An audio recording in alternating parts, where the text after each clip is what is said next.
DH Audio presents Rex Stout's Nero Wolfe, Disguise for Murder, a full cast dramatization.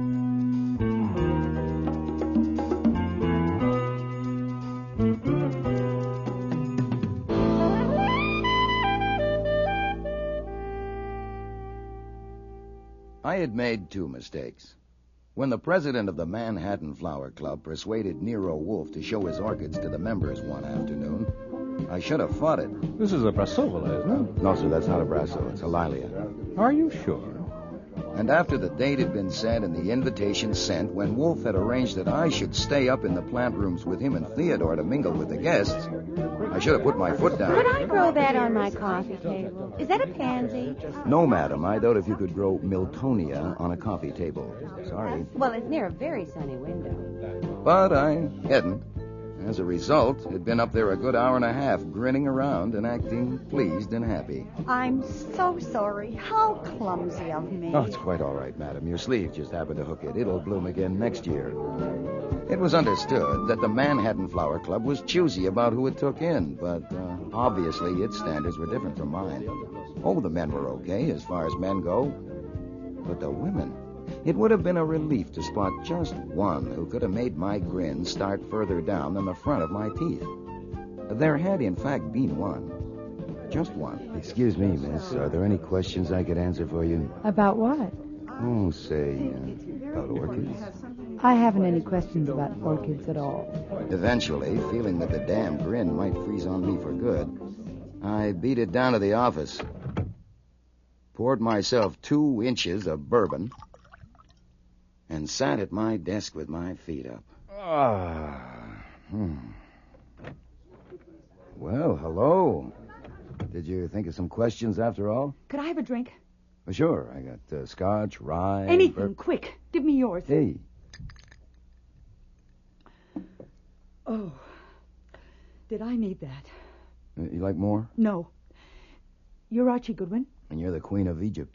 I'm a baboon. I don't know why they ever taught me to talk. Look at my handshake. I'm all to pieces. You do seem a little upset. When I saw you upstairs... I want to see Nero Wolfe. Right away. Well, I want to tell him something before I change my mind. And then I'll get a job at Macy's or marry a truck driver. I want to see Nero Wolfe. Well, I'm afraid that can't be done. Not until the party's over, at least. Are people coming in here? No. May I have another drink, please? Well, shouldn't you give that one time to settle? I'll help myself. You'll pardon me saying this, but for a member of the Manhattan Flower Club, you seem a bit of a screwball. I'm not. A screwball? A member. I see. I could tell you. Many people have. I'm going to. Good, shoot. I'm afraid I'll change my mind, and I don't want to. Okay, now. Ready, go. I had a friend once, as close as a person like me ever comes to having a friend, Mm-hmm. and a man killed her, strangled her. And if I told what I knew about it, they could have caught him, but I was afraid to go to the cops, so he's still loose. And she was my friend. That's getting down toward the bottom, isn't it? It's fairly low. Of course, I don't know you any too well. Why were you afraid to go to the cops? Because I'm a crook. Oh, yeah? Yeah. Oh, what do you do? Steal orchids? No, certainly not. I wouldn't be small and I wouldn't be dirty. At least, that's what I thought. But once you start, it's not so easy. You meet people and you get involved, you know? Yeah, I know. I realized long ago that I'd made a big mistake. I wasn't what I thought I was going to be. A romantic, reckless outlaw. You can't do it that way. Or anyhow, I couldn't. About a year ago, I decided to break loose. A good way to do it would have been to talk to someone, the way I'm talking to you now. But I didn't have sense enough to see that. So you didn't break loose? No, I kept putting it off. And then I met this man in Florida who had a lead, and we followed it up here just a week ago. That's what I'm working on now. That's what brought me here today. Oh, God. If only I hadn't come here, I wouldn't have seen him. Seen who? I should have looked away from him, turned away, quick, when I realized who he was. But I was so shocked, I couldn't move. Oh, God, how dumb could I be? I just stood there, staring at him, thinking I wouldn't have recognized him if he hadn't had the hat on. And then he turned and looked right at me, and he saw that I knew. Oh, God. Mrs. Orwin asked me what was the matter, and then I saw Nero Wolfe, and it gave me the idea of telling him. And then I saw you going out, and as soon as I could break away, I came down to find you. There. I feel better now. Yeah, it's good bourbon. Is it a secret who you recognized? No. I'm going to tell Nero Wolfe, then he can't touch me. Why not? Because I'll get Nero Wolfe to tell him that if anything happens to me, he'll know who did it. You'll know, too. You'll both know. Well, we would if we had his name and address. He must be quite a specimen to scare you that bad. Speaking of names, what's yours? Do you like Marjorie? So-so. I used Evelyn Carter in Paris once. Do you like that? It's not bad. What are you using now? Hey, come on now. You're not in a vacuum, and I'm a detective. They took the names down at the door. Cynthia Brown. Cynthia Brown. I like that fine. Now, upstairs you were with two men and a middle-aged lady. That's Mrs. Orwin. Yes. And she's the current customer, then, the lead you picked up in Florida. Yes, but that's finished. Since I'm telling you and Nero Wolfe, I'm through. Oh, the job at Macy's or marry a truck driver. Who did you recognize upstairs? Can anyone hear us? No, that door goes out to the front room. Today it's the cloakroom. This room's soundproof, including the doors. This has to be done the way I say. Sure, why not? I wasn't being honest with you. Oh, well, I wouldn't expect it from a crook. Start all over again. I don't just want Wolfe because I'm scared. I'm scared, all right, but I want him to get that man for murder. Will he do that? Well, he might. Now, what kind of evidence have you got? Have you got any? I saw him that day in her apartment. Whose apartment? My friend's, the one I told you about. I stopped in to visit her that afternoon. I was just leaving.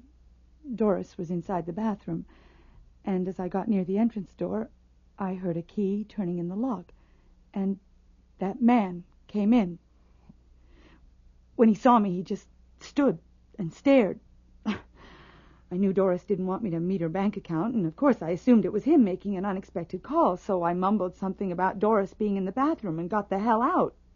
Oh, God, if I'd known. I went and kept a cocktail date and then phoned Doris's number to ask if our dinner date was still on, considering the visit of the bank account. There was no answer. They found her body the next day. There wasn't a word about the man in the papers. No one had seen him come or go. And I didn't open my mouth. I was a lousy coward. And you just saw that man again upstairs looking at the orchids? Yes. That's a pretty good script. Look, it is no script. I wish to God it was. Okay. He looked straight at me, and his eyes... Yes? Archie? Yes, sir. What the devil are you doing down there? Come back up here. Soon. I'm talking with a prospective client. This is no time for clients. Come at once. I have to go upstairs. Mr. Wolfe sounds a little pressed. Do you want to wait here? Yes. If Mrs. Orwin asks about you... I didn't feel well and went home. Okay, now, it shouldn't be long. The invitations say 2:30 to 5. If you want a drink, help yourself. We'll keep the door closed. Well, what name does this murderer use when he goes to look at orchids? Come on, damn it. What's his name? I don't know. You don't? No. Well, describe him, then. You wouldn't believe... Not now. I want to see what Nero Wolfe says first. Look, if you can't trust me... Oh, it's not that. Honest. Look... I might as well tell you. You'd never want any part of me anyway. This is the first time in years that I've talked to a man just straight. You know, just human. You know, not figuring on something one way or another. I've enjoyed it very much, Mr. Goodwin. You just call me Archie. But describe him for me. Just sketch him out. Not until Nero Wolfe says he'll do it. You'll understand why then. I had to leave it at that. Upstairs in the plant rooms, Wolfe shot me a look of cold fury, and I turned on the grin. I found the party Cynthia, if that was her name, had been with. Mrs. Orwin? Yes. Well, how did you know my name? The young lady that was with you. My sister? I guess so. You are... Colonel Percy Brown. Yeah, Miss Brown asked me to tell you that she went home. I gave her a little drink. It seemed to help, but she decided to leave. Oh, dear. Was she all right? She's perfectly healthy. There's nothing wrong with For her, you should have made it 3 drinks, 3 big ones. Just handed a bottle. Be quiet, Jean. Certainly, Mama. Percy, perhaps you should go and see about her. It's not necessary, Mimi, really. Yeah, she's all right. I left Mimi, Percy, and Jean and moved around among the guests, being gracious and keeping my eyes peeled. I had been known to have hunches. And it would be something for my scrapbook if I picked up the killer of Doris Hatton, and it turned out to be Sunfast. Cynthia Brown hadn't given me the Hatton, only the Doris, but that was enough. The papers had given it a big play, of course. Beautiful young woman, no visible means of support, strangled in exclusive Manhattan apartment. A great deal had been made of the fact that the yellow silk scarf she'd been strangled with had the Declaration of Independence printed on it. I kept on the go through the plant rooms, leaving all switches open for a hunch, but it wasn't till nearly 5 o'clock when it happened. A guy at the north bench leaned over to pick up a plant, and I got a buzz at the back of my neck. It was the way his fingers closed around the pot, especially the thumbs. No matter how careful you are of other people's property, you don't pick up a 5-inch pot as if you were going to squeeze the life out of it. Nice flower. What color do you call the sepals? Nankeen yellow. Nanking yellow. How very persuasive. He put the pot back and marched off without another word. I followed him up to the landing and down 3 flights of stairs. There were only a few stragglers left in the hall, and Saul Panzer was at the door letting them out. My man went directly to the front room where Fritz was helping Mrs. Orwin with her coat. Could you hand me the brown tweed, please? Of course. Excuse me, but we're checking guests out as well as in. Your name, please? My name? Ridiculous. Stand aside, please. Problem, Archie? I don't know, Saul. I'd like to know that man's name. What the hell? In there! In there! What? On the floor! What is it? What is it? Take care of her, Fritz. Fritz!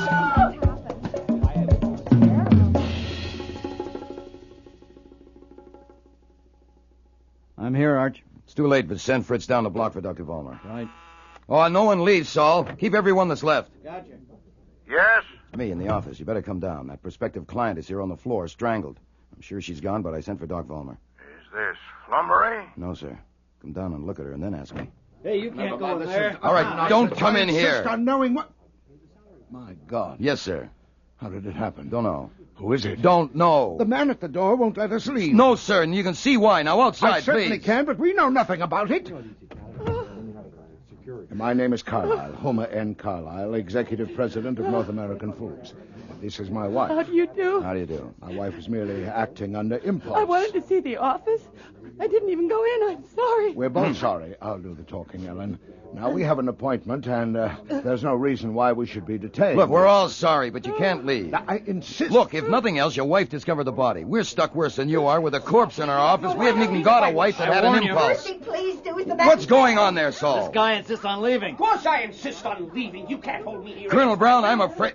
Saul, stop him. What the hell do you people think? You were warned, Colonel. Now, if you'll all... Guilt. What? Guilt.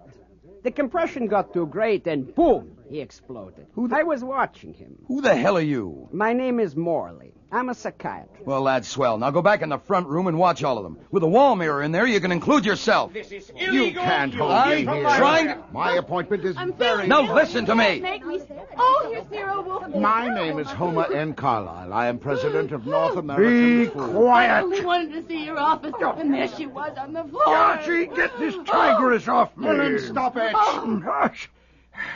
Madam, you have torn my lapel. My wife is distraught, sir. It's because... shut up! Distinguished group of sincere and devoted gardeners. Free! Saul! Yes, sir. Are you armed? Yes, sir. Put them all in the front room and keep them there. Let no one touch anything around this door, especially the knob. Yes, sir. Archie, come in the office with me. Good God. Yes, sir, it's not pretty. Sometimes you can do something, but it wasn't even worth trying. How long ago, can you guess? I saw her alive an hour ago. I would guess she's been dead about half an hour. Finger marks? No, something soft like a strip of cloth was used. Say a scarf. You haven't called the police? No, I wanted a word with you first. Very well. Report quickly before we call Inspector Kramer.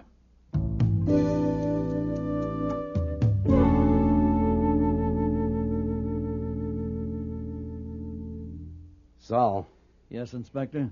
you and Fritz were in the hall all afternoon. The hall and the front room, yeah. Who did you see enter or leave the office? I saw Archie go in about 4 o'clock. I was just coming out of the front room with someone's hat and coat. I saw Mrs. Carlyle come out just after she screamed. And in between those two, I saw no one enter or leave. We were very busy at that time. What about you, Fritz? I saw no one. I didn't even see Archie go in. Excuse me, Inspector Kramer. Yes? My duties here are of the household and not professional. Your men are still busy in the office, the front room is full of guests, and now here you are in my dining room. I need to know how long you are going to be in my dining room. Mr. Wolfe needs his dinner. Well, I'll be goddamned. All this disturbance. It can't be helped, Fritz. How many people are left in the front room? Mrs. Orwin and her party, the Carlyles, and that strange doctor, the psychiatrist. Have we plenty of ham? Yes, sir. Sturgeon? Yes, sir. Later, probably. For the guests in the front room, but not the police. Are you through with Fritz, Mr. Kramer? Yes. Saul, you were at the door with Goodwin when that woman screamed and came running out of the office, but you didn't see her enter the office. Why not? We had our backs turned. We were watching a man who had just left go down the steps. Archie had asked him for his name, and he had said that was ridiculous. If you wanted, his name is Malcolm Vedder. What the hell it is? How do you know? I had checked him in along with the rest. Are you telling me that you could fit that many names to that many faces after seeing them just once? Hey, there's more to people than faces. I might go wrong in a few, but not many. I was at that door to do a job, and I did it. You should know by now, Mr. Kramer, that Mr. Panzer is an exceptional man. All right, that's all for now, Saul. Wait in the front room. Rowcliffe, you heard the name Malcolm Vedder. Check it on that list and send a man to bring him in. Yes, sir. Jesus, there are 219 names on that list. Yes. This house won't hold that many. Not all at once. They came and went. Oh, great. Goodwin's story, the girl's story as Goodwin told it. You got it exactly as she told it to me. Sure I did. Nothing saved, nothing held back? No. What do you make of the girl's story, Wolfe? Well, what followed seemed to support it. I doubt if she would have arranged for her death just to corroborate a tale. I accept it. I credit it. What do you know about the killing of Doris Hatton? Oh, newspaper accounts. Love nest killing in Manhattan's most exclusive apartment building. Who paid the rent? Something like that. Yeah. Why can't police find him? Are they protecting him? I don't read the tabloids. 3 of our best men spent a month trying to start a trail. One of them is still working on it. Nothing. Not .1. Yes, I sympathize. Oh, you sympathize. Great. Well, maybe you can sympathize with the way I feel about the fact that Goodwin sat there in your office and was told that that man was right here on these premises. And did he pick up a phone and call us? No, he went upstairs and watched to see if anybody squeezed some flower pot. You're irritated, Inspector. Not that he was on the premises, but that he had been. Also, I was taking it with salt. The girl was a screwball. Also, she was saving specifications for Mr. Wolfe. Also, I know you. How many of the 219 guests were men? I'd say a little over half. And how do you like it? I hate it. Mr. Kramer, something has occurred to me that does not seem to have occurred to you. Naturally, you're a genius. What is it? Something that Mr. Goodwin told us. I want to consider it a little. We could consider it together. Later. Those people in the front room are my guests. Can't you dispose of them? Yeah, I'd like to dispose of them. Let's see the woman who found the body. What's her name, Carlyle?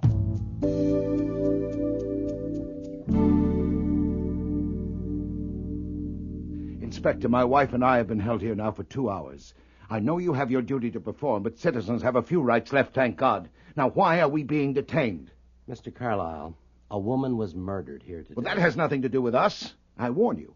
If my name or my wife's name is published in connection with this miserable affair, I'll make trouble, and I'm in a position to. Your wife discovered the body. By accident. May I say something, Homer? It depends on what you say. Oh? What do you mean by oh? I mean that I sent for your wife, not you. But you came with her. Why? Well, to protect her, of course. Does she need protection? Certainly not. I mean... Then why don't you just sit down while I ask her a few questions? You wanted to say something, Mrs. Carlyle. Only that I'm sorry for the trouble I've caused. There, do you see? I wouldn't say you caused any trouble exactly, except for yourself and your husband. The woman was dead whether you went in there or not. Now, I have to ask you some questions, if only as a matter of form, because you discovered the body. There's no question of your being involved more than that, is there? How the devil could there be?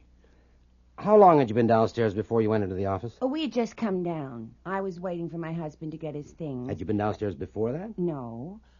Well, only when we came in. What time did you arrive? A little after 3, I think. At 3:20. Were you and your husband together all the time, continuously? Of course. Well, you know how it is. He would look a little longer at something sometimes, and I would move on a little. We were together the whole time. Do you see what I meant, Inspector? My wife has a habit of being vague. This is I'm just not another... actually vague. It's just that everything is relative. For instance, Who would have thought my wish to see Nero Wolfe's office would link me with a horrible crime? My God, you hear that? Link. Why did you want to see Wolfe's office? Why, to see the globe. What globe? Oh, yes, it's famous. I'd read about it, and I wanted to see how it looked. A globe 3 feet in diameter. Oh! What? I didn't see it. Well, you were distracted. By the way, did you know her? Had you ever seen her before? You mean her? Yes, her name was Cynthia Brown. We've never known her or seen her or heard of her. Had you, Mrs. Carlyle? No. Inspector, surely you can see how this has upset my wife. Haven't you asked enough questions? Oh, I suppose, for now. Thank you, both of you. We won't bother you again unless we have to. Rowcliffe, pass them out. Oh, Inspector? Yes? I don't suppose... would it be possible for me to look at the globe now, just a peek? For God's sake, Ellen, come on. Excuse me, sir. What is it, Rowcliffe? We're all through in the office, sir. We've covered everything. Nothing is being taken away, and it's all in order. We were especially careful with the contents of the drawers of Wolfe's desk. And My desk? You went through my desk? Oh, yes. She was killed there. She was strangled with something, and murderers have been known to hide things. Did you get anything at all, Rowcliffe? I don't think so. Of course, the prints have to be sorted, and there'll be lab reports. How do we leave it? Seal it up, and we'll see tomorrow. You stay here and keep a photographer. The others can go. What? Have that woman sent in, Mrs. Irwin. Orwin, sir? I'll see Wait her. a minute. You're going to seal up what, the office? Well, certainly. You don't mean that. We work there. We live there. All our stuff is in there. Go ahead, Lieutenant. Mr. Kramer, have you the effrontery It's routine. If that's a lie, it is not routine. It's my routine. Your office is not just an office. It is the place where more fancy tricks have been played than any other spot in New York. When a woman is murdered there, sealing it is routine. No, Mr. Kramer, I'll tell you what it is. It is the malefic spite of a sullen little soul and a crabbed and envious mind. It is the childish rancor of a primacy too often challenged and offended. It is the feeble Inspector wriggle Kramer? I've been hearing about you for years. I'm Eugene Orwin. This is my mother. Inspector. My mother is not feeling well. At the request of your men, she went in with me to identify the body of Miss Brown. Take this chair, Mrs. Orwin. I would like to make a statement on behalf of my mother and myself. I hope you'll permit it. Mr. Orwin, I sent for your mother. I am a member of the bar. A statement would be welcome if it's relevant. I thought so. So many people have an entirely wrong idea of police methods. We come across that. Now, since Miss Brown came here today as my mother's guest, it might be supposed that my mother knew her well, but actually she doesn't. That's what I want to make clear. Go ahead. Then here are the facts. In January, my mother was in Florida. You meet all kinds in Florida. My mother met a man who called himself Colonel Percy Brown. Colonel in the British Reserve, he said. Later, he introduced his sister Cynthia to her. My mother saw a great deal of them. My father is dead, and the estate, a rather large one, is in her control. She lent Brown some money. Not much. That was just an opener. But a week ago... It was only $5,000, and I didn't promise him anything. Mother. A week ago, she returned to New York, and they came along. The first time I saw them, I knew they were imposters. He didn't sound like an Englishman. Certainly she didn't. I was in the middle of a yawn when Wolfe passed me a slip of paper on which he'd scribbled, "Bring sandwiches and coffee for you and me. Tell Fritz to serve those left in the front room, no one else." I left the room, filled the order, and returned to the dining room with trays for Wolfe Most of the and me. others had gone because I wanted to persuade Mr. Wolfe to sell me some plants. But after Miss Brown left you, your group was never separated at all? My mother and I were never separated, but I believe Colonel Brown did wander off by himself once or twice. I see. Well, I think that'll be all for now, Mr. Orwin. You and your mother can return to the other room. You won't keep us much longer, Inspector. I think we'll be through quite soon now. I do appreciate your consideration. Good. When you told me you had seen Orwin and his mother separated from each other during the afternoon. Pass the Dijon mustard, would you please, Mr. Wolfe? Here. Oh, thank you so much. Yes, Inspector. I saw them separated several times. So he lied. Oh, yes. The pepper, please, Archie. Oh, of course, sir. Is that imported ham? Oh, no, it's Georgia. Fed on peanuts and acorns, cured to Mr. Wolfe's specifications. Smells so good, but it tastes even better. I'll copy the recipe for you. Oh, no, damn it, I can't, because the typewriter's in the office. I am sorry. Rowcliffe, get that Colonel Brown in. Yes, sir. That man you wanted, Vetter, he's here. The flower pot strangler? And I'll take him first. Bring in Mr. Vetter, please. You know I can't make up my mind which of these sandwiches is the best, ham or sturgeon. So I like to alternate. First a bit of ham, then sturgeon, then ham, then... Typical. Typical of what? Typical of police clumsiness. Pulling me into this. The newspaper men out front recognized me, of course. And the damned photographers, my God. Why do they recognize you? I am Malcolm Vedder. Oh, yes? I am not unknown. I am currently starring in The Primitives on Broadway. Oh, an actor. Yeah. Oh, it'll be tough for you having your picture in the paper. We need help, us clumsy police, and you were among those present. You remember this flower club? I am not, sir. I came at the kind invitation of a friend, Mrs. Arthur Beauchamp. And were you with this Mrs. Beauchamp this afternoon? I was not. Mrs. Beauchamp had to leave early to keep an appointment. I chose to remain to look at more orchids. If only I'd left with her, I would have avoided this dreadful publicity. Were you acquainted with Miss Cynthia Brown or her brother, Colonel Percy Brown? Did you see them upstairs? I saw no one that I had ever known or seen before, except for Mrs. Beauchamp. Did you know Doris Hatton? Who? Doris Hatton. Doris Hatton? She was also strangled. I remember now. Yes? God, imagine strangling a beautiful woman. Put out the light. What? And then put out the light. Did you know Doris Hatton? Othello. No, I didn't know her. I only read about her. Damn it all. I only came here to look at orchids. God! A little more mustard, please, Mr. Wolfe.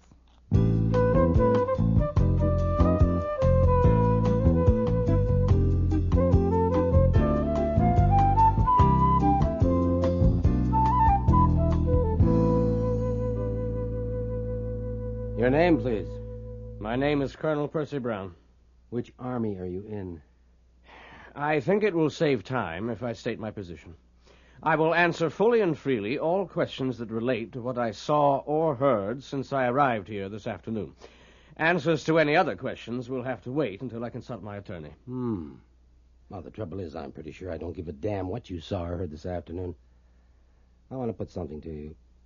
As you see, I'm not even wanting to know why you tried to break away before we got here. I merely wanted to phone. Forget it. Now, on information received, I think it's like this. The woman who called herself Cynthia Brown, murdered here today, was not your sister.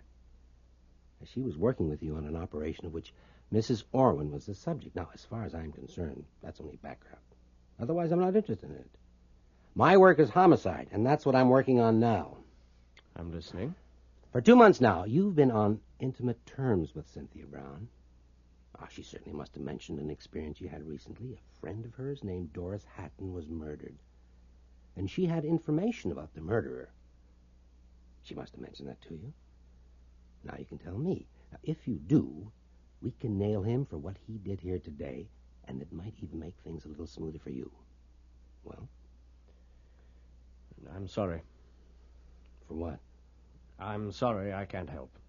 You expect me to believe that during all those weeks she never mentioned the murder of her friend? I'm sorry I can't help. Well, I'm sorry, too. Okay. We'll go on to this afternoon.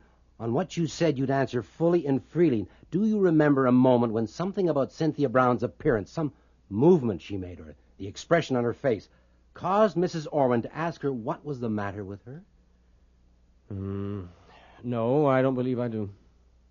I'm asking you to try. Try hard. Well, I may not have been right there at the moment, in those aisles, in a crowd like... We weren't rubbing elbows continuously.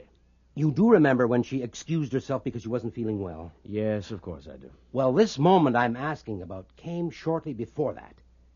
She exchanged looks with some man nearby, and it was her reaction to that made Mrs. Orwin ask her what was the matter. Now, if you saw that look and can describe the man, I wouldn't give a damn if you stripped Mrs. Orwin clean and 10 more like her. I didn't see it. You didn't? No. You didn't say you're sorry. Well, I am, of course, if it helps. Oh, to hell with you. Levy, take him out and tell Stebbins to send him down and lock him up. Material witness. And he's got a record somewhere. Find it. Yes, sir. I wish to phone my attorney. There's a phone down where you're going. If it's not out of order, take him, Levy. And tell the men to start gathering up. We're leaving. Everybody out to my office. But there's one more, sir. One more what? In the front room, a man. Who? His name is Nicholson Morley. He's a psychiatrist. Oh, let him go. This is a goddamn joke. Yes, sir. Clear up, Rowcliffe. Oh, before I go, Wolf, earlier you said something had occurred to you. Did I? Something in Goodwin's report of what Cynthia Brown said to him. Was that just before you ordered my office to be sealed? Come on, Rowcliffe, let's get out of here. Excuse me, sir. That man Morley insists on seeing you. He says it's vital. What is he, a screwball? I don't know. He may be. Oh, bring him in. Come in, Dr. Morley. You have something to say, Doctor? I have. Something vital. Well, let's hear it. The talk in the front room is that the murder of Cynthia Brown may be connected with the strangling some months ago of Doris Hatton. May I assume that is so? If you want to, why do you ask? And may I ask if you have a definite object of suspicion? If you mean, am I ready to name the murderer? No. Are you? I think I may be. Go ahead. Oh, not quite so fast. I must first make one more assumption, that these were not commonplace crimes with commonplace discoverable motives, or the murderer would have been vulnerable to your very efficient police techniques. Now, assuming those techniques have failed, we must ask why. Must we? Okay, why? Because the most powerful motives on earth are motives of personality, which cannot be exposed by any purely objective investigation. If the personality is twisted, distorted as it is with a psychotic, then the motives are twisted too. Get down to it. Very well. You know the names of all the people who were here today. I am willing to offer my services. I don't think there are more than 3 or 4 men in New York qualified for such a job. All you have to do is have them brought... Wait a minute. Are you suggesting that we deliver everyone that was here today to your office for you to work on? Oh, no. Only the men, of course. There's an excellent chance that I can tell you who the strangler is, and when you know that... Excuse me. Sorry to cut you off, Doctor, but I have to get downtown. I'm afraid your suggestion won't work. I'll let you know. Come on, Rowcliffe. Mr. Wolfe, you are intelligent and literate. I should have had you more in mind. May I count on you to explain to that policeman why my suggestion is the only hope for him? No. Mr. Wolf's had a hard day, so have I. Would you mind closing the door after you? But... This way, please.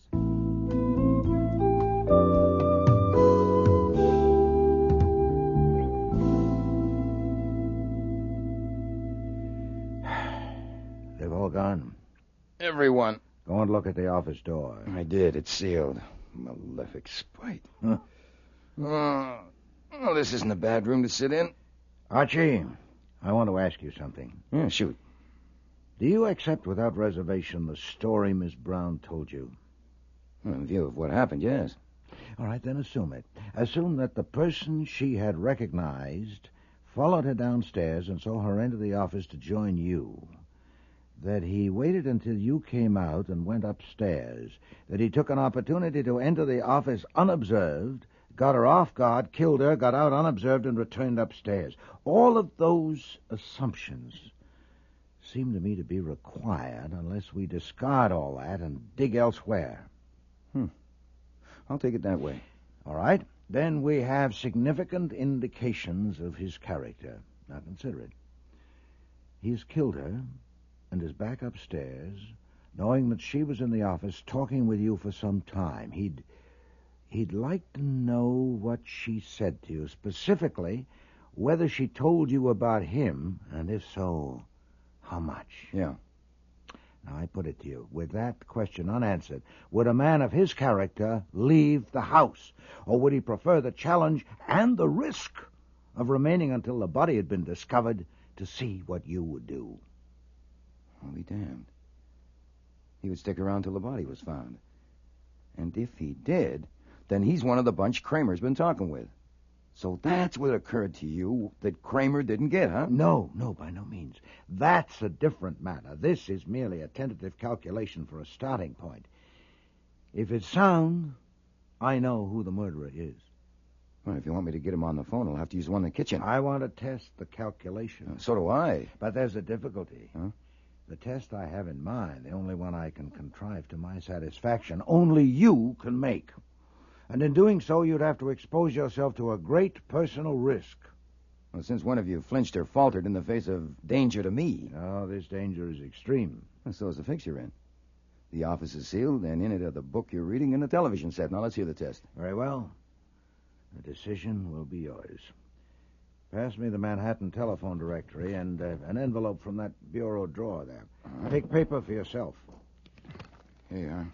Now, take this down while I look up the address. She told me who to send this to and more. I have kept it to myself because I haven't decided what is the right thing to do. Stop. I would like to have a talk with you first, and if you will phone me tomorrow, Tuesday, between 9 o'clock and noon, we can make an appointment. Please don't put it off, or I will have to decide myself. I gather from the grammar I signed my name. Oh, yes. Hell, we could forget the calculation and send this to every guy on that list and wait and see. I prefer to send it to only one person, the one indicated by your report of that conversation, the one to whom I am addressing this envelope. There. That will test the calculation. And save postage. The extreme danger, I suppose, is that I'll get strangled? I don't want to minimize the risk of this, Archie. I'll have to go to Times Square right away and mail this. May I have the envelope, please? Of course. There you are. I don't believe it.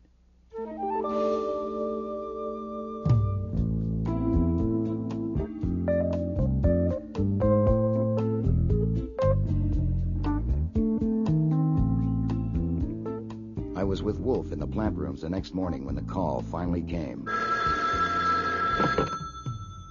Nero Wolfe's residence. Archie Goodwin speaking. You sent me a note Did I? What about? about an appointment. Can you discuss it? Sure, I'm all alone. There's no extensions on. But I don't recognize your voice. Who is this? I have two voices. This is the other one. You made a decision yet? No, I was waiting to hear from you. That's wise, I think. You free tonight? I can wriggle free. Drive the northeast corner, 51st Street and 11th Avenue. Get there at 8 o'clock. Park on the corner. You got that? Got it. You'll be alone, of course. Yeah. I still don't recognize your voice. I don't think you're the person I sent the note to. I am. It's good, isn't it? Mr. Wolfe, you saved a lot of postage. You have an appointment? For 8 o'clock. Get Saul. We have planning to do.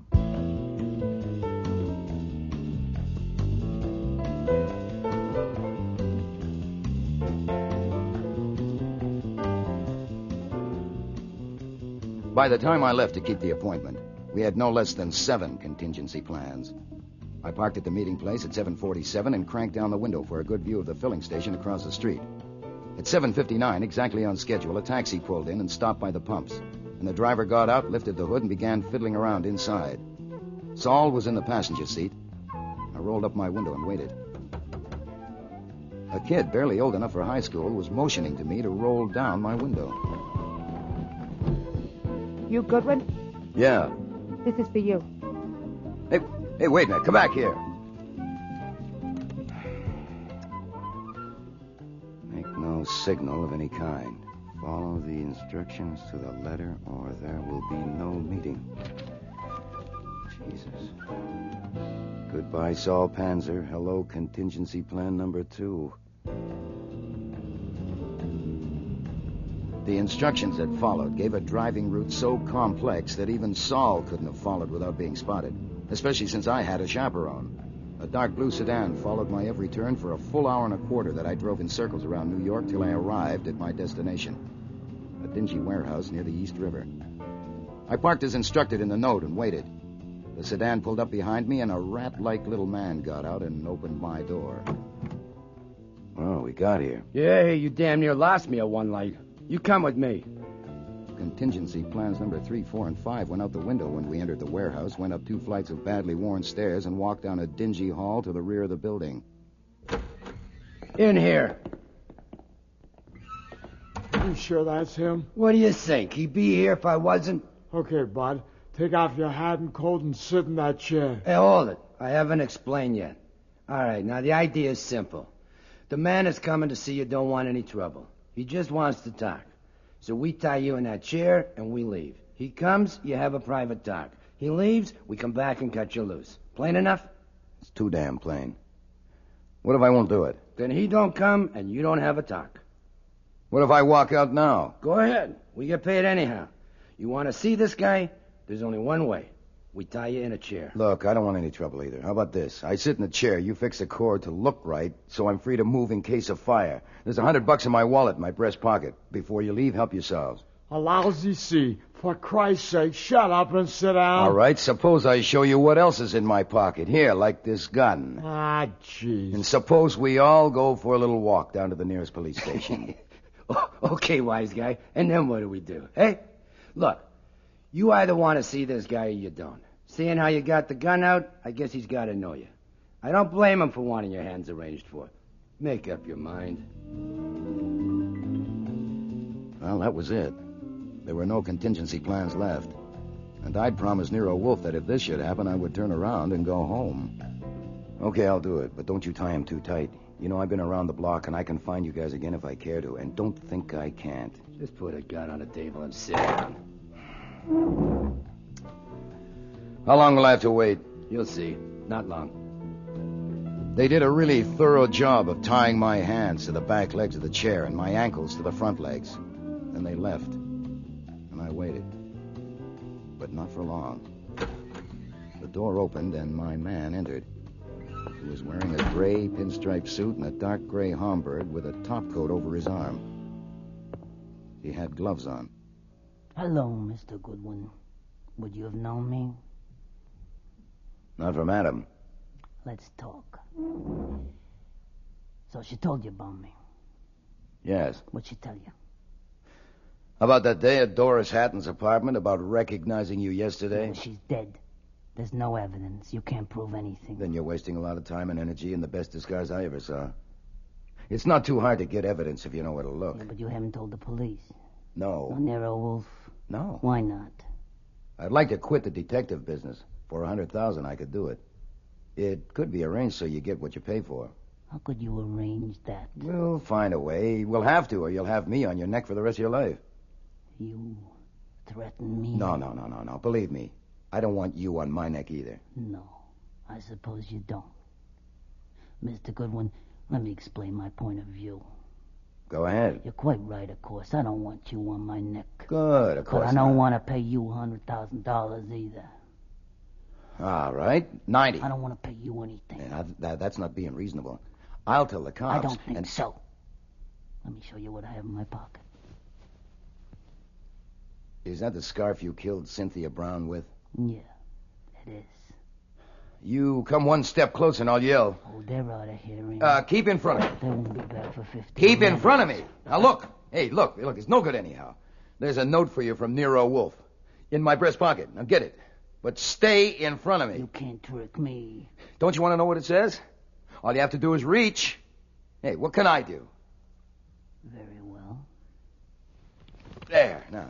Yeah. You see, read it. Go ahead.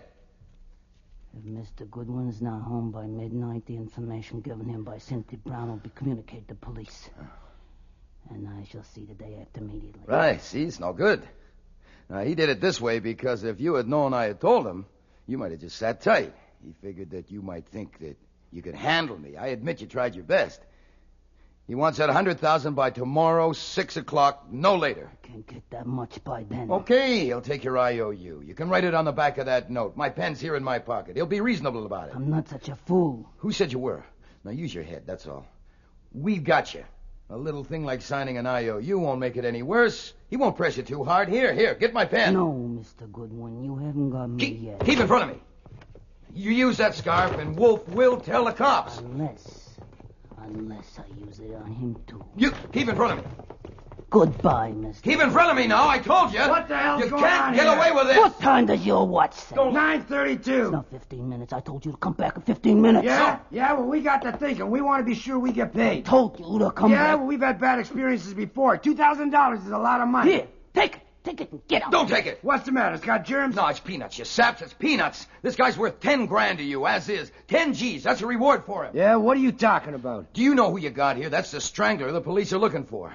You read today's papers? You see the scarf in his hand? Look, he's trying to hide it. Yeah, he's crazy. He's trying to make a fool. You want to know his name? I'll give you his name. Mrs. Carlyle. Mrs. Homer N. Carlyle. You want her address? Mrs. Did you say Mrs.? That's a woman. Watch her now. Keep her away from me. Keep her away. Don't let her touch me. Okay, pal, hold it right there. Let me go. Jesus, it could be a woman. There's one way to find out. Yeah. Don't you touch me. No. Don't you touch me! Don't you touch me! Ah! Ah!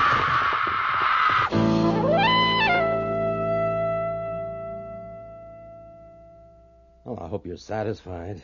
You and Goodwin have got your pictures in the paper again. Got a lot of free publicity. And I got my nose wiped. But you got no fee. No fee. I suppose you thought you could pry a fee out of somebody. That's why you suppressed evidence. Oh, now, Mr. Kramer, I suppressed no evidence. Okay, I can't prove it, but I know it. If she hadn't been described to Goodwin, how did you know to send that blackmail note to her? I explained to you. I concluded that the murderer was among those who remained. Yes, but why her? There were only 2 women who remained. Obviously, it couldn't have been Mrs. Orwin. With her physique, she'd be hard put to pass as a man. Besides, she's a widow, and it seemed a sound presumption that Doris Hatton had been killed by a jealous wife. Yeah, but why a woman? Why not a man? Yeah. I told you in my dining room that something had occurred to me, and I wanted to consider it. Yeah? Later, I would have been glad to tell you about it if you hadn't acted so irresponsibly and spitefully in sealing up this office. All right. That made me doubt if you were capable of proceeding properly on any suggestion from me, so I decided to proceed myself. Get to it. What occurred to you? Well, simply this. Miss Brown told Mr. Goodwin that she wouldn't have recognized the murderer if he hadn't had a hat on. So? She used the masculine pronoun, naturally, throughout that conversation, because it had been a man who'd called at Doris Hatton's apartment that October day, and he was fixed in her mind as a man. But it was in my plant rooms that she had seen him the other day, and no man wore his hat up there.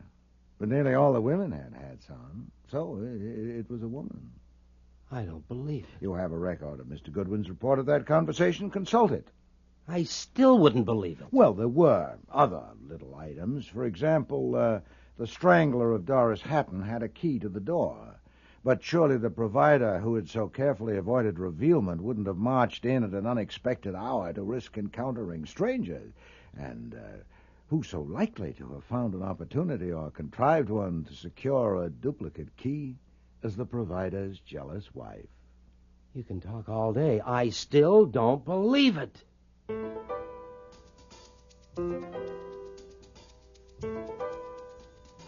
Thank you.